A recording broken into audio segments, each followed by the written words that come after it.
All right, welcome back, my fellow philosophers. We are going to be going over letter 49 here, which is on the shortness of life. And let's just jump right into this.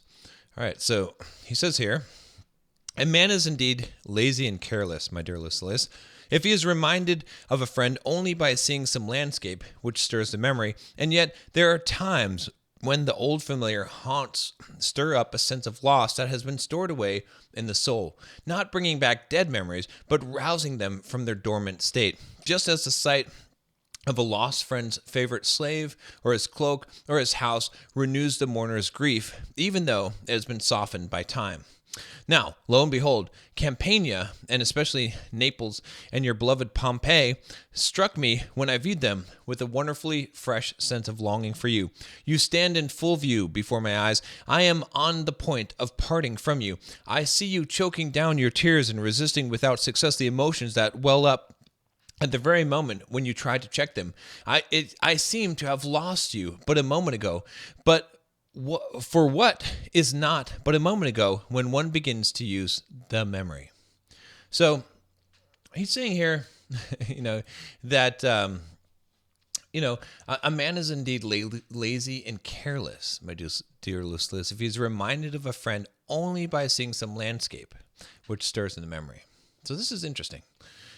He's essentially saying that, if it's just something that reminds you of a friend, but the friend is not in your mind, then that's lazy and careless, right? And he's saying that there's this time, though, when the old familiar, it haunts up the sense of loss, and it's been stored away and in the soul, but, it comes to the surface, okay? Just like he's saying the sight of a lost friend's favorite slave or his cloak or his house renews the mourner's grief, even though it's been softened by time. So it's like when you lose someone or you're apart from someone, just seeing some element or something that reminds you of them, right? It brings that back. And then he's talking about, for him, right, these places that he visited where he was with Lucilius, it created this sense of longing for his friend, for Lucilius, right? And he's recounting this memory of him standing in front of him and choking down his tears, and so he says, but it just felt like a moment ago, right? And but what is a moment ago when one begins to use the memory, right? In verse 2, he says, "It was but a moment ago that I sat as a lad in the school of the philosopher Socian. But a moment ago that I began to plead in the courts, but a moment ago that I lost the desire to plead, but a moment ago that I lost the ability. Infinitely swift is the flight of time, as those see more clearly who are looking backwards. For when we are intent on the present, we do not notice it, so gentle is the passage of time's headlong flight." So this, when I read this, gives me chills. Just a moment ago, he was a lad sitting on a bench, right? in the school of philosophy. A moment ago, he was in the courts. A moment ago, your whole life, it seems like it was just a moment ago. When I think about it myself, I'm like, man, it wasn't that long ago when I was this kid, when I was just starting up my YouTube channel, and here I am 13 years into it. Has it that much time really passed? Is it, it's kind of scary. It's kind of sad. Right, but time flies by, and he's saying here that, look, it's you can see it clearly when you're looking backwards, but when you're in the present, it doesn't notice it. You don't notice it. It's just passing by, and you don't even see it. In verse 3, he says, "Do you ask the reason for this? All past time is in the same place. It all presents the same aspect to us. It lies together. Everything slips into the same abyss. Besides, an event which in its entirety is of brief compass cannot contain long intervals. The time which we spend in living is but a point, nay, even less than a point. But this point in time, infinitesimal as it is, nature has mocked by making it seem outwardly of longer duration. She has taken one portion thereof and made it infancy, another childhood, another youth, another the gradual slope, so to speak, from youth to old age, and old age itself is still another. How many steps for how short a climb?" So he's kind of just recounting how this is. What is the reason for all this, right? He's saying all the past is all in the same place, right? It's all together, right? Everything slips into that same abyss. So he's saying, an event which in its entirety is of a brief compass cannot contain long intervals. So everything is short. All time is short. Right? The time we spend living is but a point. It's less than a point. It's nothing, right? It's infinitesimal, right? And he's saying that nature has mocked us by making it seem like a longer duration. She's split it into things to make it seem longer. You have infancy, childhood, youth, right? Old age, and then another. And all of these things make this infinitesimal point, which is your life that is so short, seem longer because they transition from different phases. And that's what makes it seem long. But in reality, it's not that long, right? And he's saying how many steps for how short a climb. Like you're going through all these phases, but it's really not much, In verse 4, he says, "It was but a moment ago that I saw you off on your journey, and yet this moment ago makes up a goodly share of our existence, which is so brief. We should reflect that it will soon come to an end altogether. In other years' time did not seem to me to go so swiftly. Now it seems fast beyond belief, perhaps because I feel that the finish line is moving closer to me, or may be that I have begun to take heed and reckon up my losses." And this is kind of sad in the sense that, like, he's having this revelation, this realization that moment ago when I just set you off on your journey, that was actually a long time. That was actually a good amount of my life. That moment ago, that's what it was, right? And I think about this too, because I think about things that I think that are new, and I'm like, wow, that was like 5 years ago now, but it was new, right? I still feel like it's new, but it's not. It wasn't a moment ago. It was a long time ago, because the time is going, right? And he's saying that, it's brief, right? The years seem to go so swiftly, and it seems it's going faster, and maybe it's because the finish line is coming closer, and so he's having this recognition.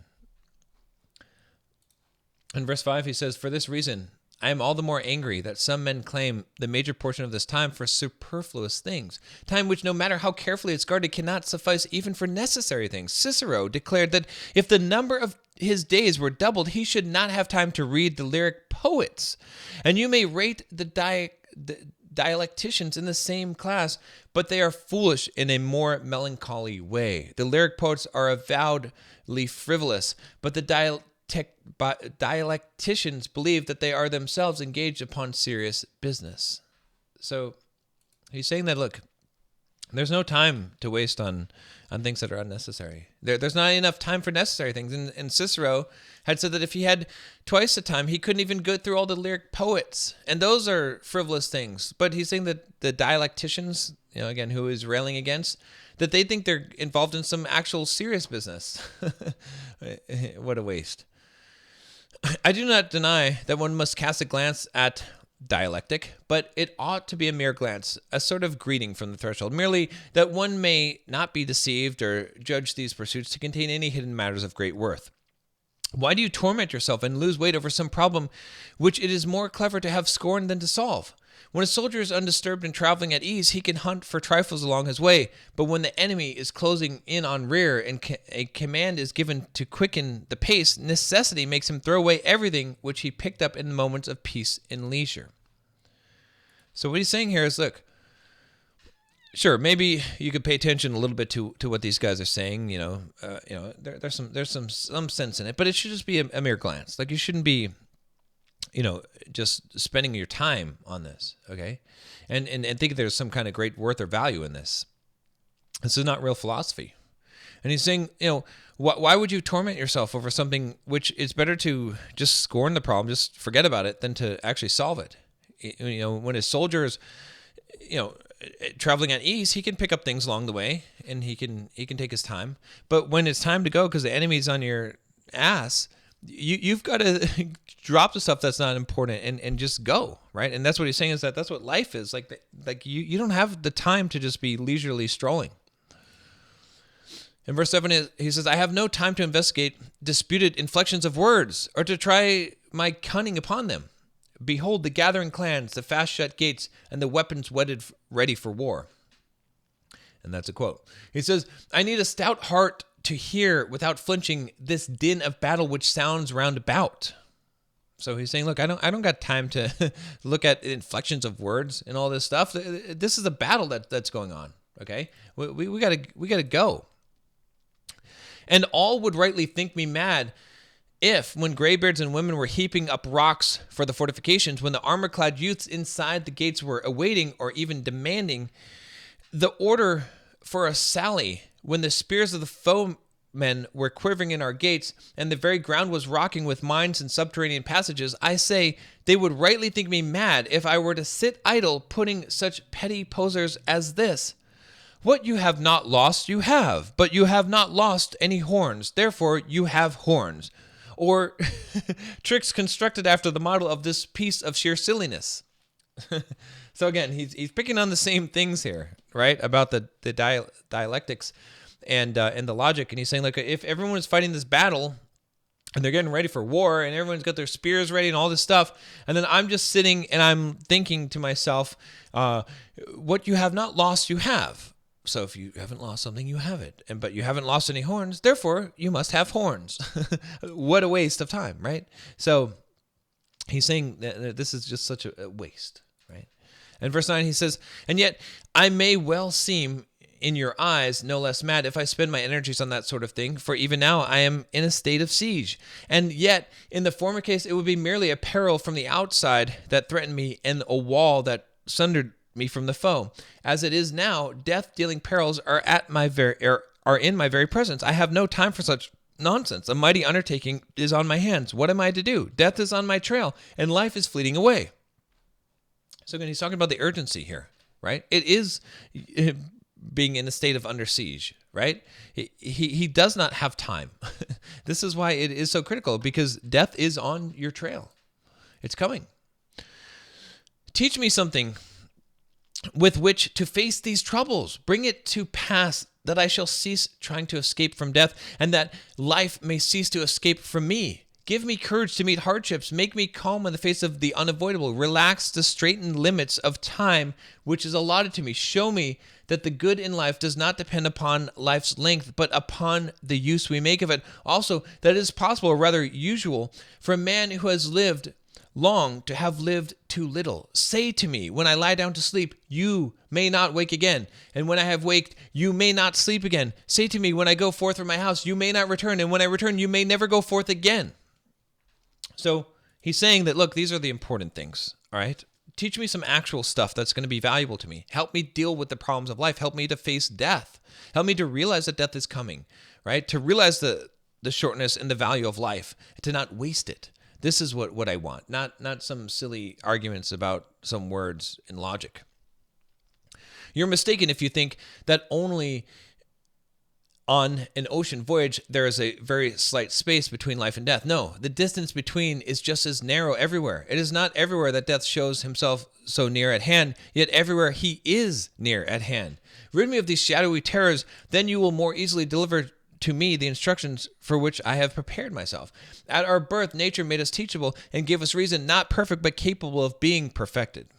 So he's saying that, look, when you're a voyage at sea, you're there's this slight space between life and death that you perceive that you could die at any moment. But it's true at any time. It's always there, okay? And he's saying that, look, if you can help me to not be afraid of this, then you can more easily give me the lessons that I need in life, right? By birth, we're made teachable. It gives us reason. We have reason, right? We're not perfect, but we're capable of being perfected. Discuss for me justice, duty, thrift, and that twofold purity, both the purity which abstains from another person and that which takes care of one's own self. If you will refuse to lead me along by path, I shall more easily reach the goal at which I am aiming. For as the tragic poet says, the language of truth is simple. We should not therefore make that language intricate, since there is nothing less fitting for a soul of great endeavor than such crafty cleverness. Farewell. So he's saying here in this last section that, look, these are the things that are important: justice, duty, thrift, these concepts in philosophy. And he says, if you would just not lead me along bypaths, these unnecessary paths, like just straight to the goal, then I can reach what I'm aiming at. But these distractions, they're not helpful. Okay, and he's saying that the language of truth is simple. Okay, so let's not make it crazy. Let's not make it intricate. All right. Instead, let's just keep it simple. That's all that we need to do, because that is the language of truth, and that's what we need. And we don't have time for all of this other stuff. That's it for today. I'll see you tomorrow.